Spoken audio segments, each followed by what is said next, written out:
আজ শিক্ষক দিবস উপলক্ষে ভোরের পাখি শিশু নিকেতন বিদ্যালয়ের অমল ও দইয়ালার একটি নাটক। সরাসরি সারাদিন খবরে।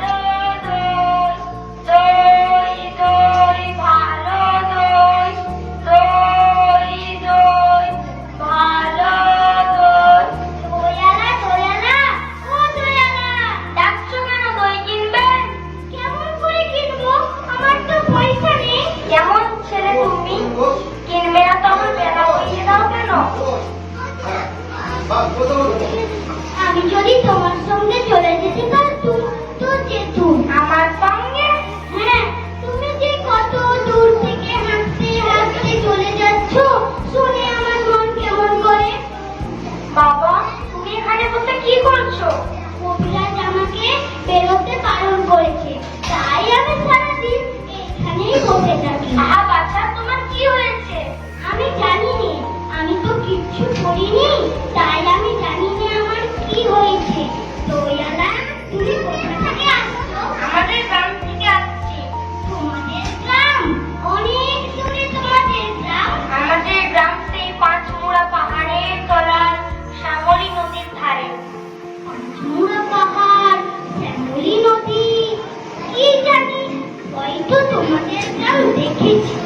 কবে সে আমার মনে পড়ে। তুমি দেখেছো নাকি? পাহাড় তলায় কোনোদিন গিয়েছিলে নাকি? না, কোনোদিনও যাইনি, কিন্তু আমার মনে হয় যেন অনেক পুরোনো কালের গাছের তলায় তোমাদের গ্রাম। এক লাল রঙের রাস্তার ধারে না? ঠিক বলছো। পাহাড়ের গায়ে সব গরু চড়ে বেড়াচ্ছে। কি আশ্চর্য, ঠিক বলছো। আমাদের গ্রামে গরু চড়ে বলে কি? খুব চড়ে। মেয়েরা সব নদী থেকে জল তুলে এনে মাথায় কলসি করে নিয়ে যায়, তাদের লাল শাড়ি পরা। বাহ বাহ, ঠিক কথা। আমাদের এখানকার গোয়ালপাড়ার মেয়েরা নদী থেকে জল তুলে নিয়ে যায়, তবে কিনা তারা সবাই যে লাল শাড়ি পরে তা নয়। নিশ্চয়ই বাবা, তুমি কোনদিনও সেখানে বেড়াতে গিয়েছিলে? সত্যি বলছি দয়ালা, আমি একদিনও যাইনি। সেদিন আমাকে বলবে, সেদিন তুমি আমাকে নিয়ে যাবে। নিয়ে যাবো বলে কি? খুব নিয়ে যাবো। আমাকে তোমার মতো বই বেচতে শিখিয়ে দিও, ওরকম দই বা কাঁধে নিয়ে দূরে রাস্তা দিয়ে মরে যায়। বই বেচতে যাবে কেন? এত এত পুঁথি পড়ে তুমি পণ্ডিত হয়ে উঠবে।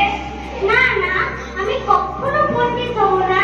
আমি তোমাদের রান্না রাস্তার ধরে পুরনো বটের তলায় দই নিয়ে গ্রামে গ্রামে দূরে দূরে বেঁচে বেঁচে বেড়াবো।